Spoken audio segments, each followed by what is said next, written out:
sevgi yolunda səhv etmə. Dünya qaranlıq olanda heç məyus olma. Sən mənə qaranlıqda nur verən məşəlsən. Bir yerdəyik biz heç zaman ağlama. Buludlar göydə qara, inanma. Fırtınalar deyir bizə baş əymə ha. Əlimi tut, ürəyimi sorağında. Dərdin, kədərin düşməni olacağıq.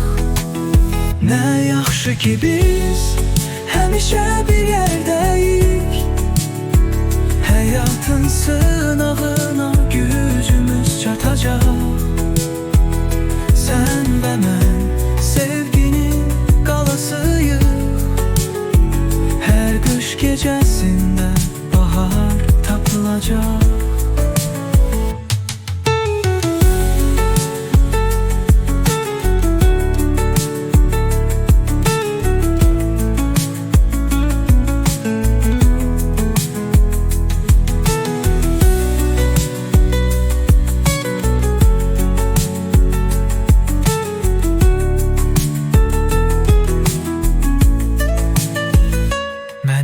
Qanad aç, səslərə uçuş. Sən hər zaman məni qoruya.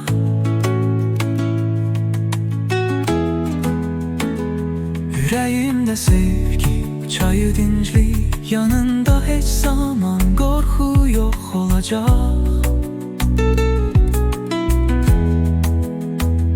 Hər an səninlə mən dəryalara, uçurumdan aşağı yalnız səninlə.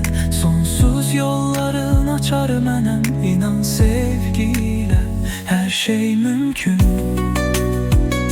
Nə yaxşı ki biz həmişə bir yerdəyik.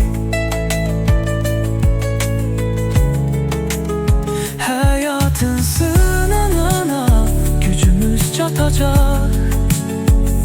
Sən və mən sevginin qalasıyıq. Hər qış gecəsində bahar tapılacaq.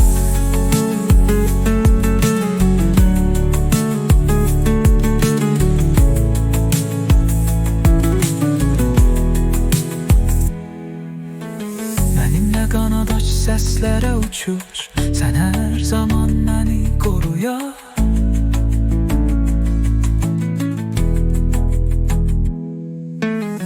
Ürəyimdə sevgi, çayı dinclik.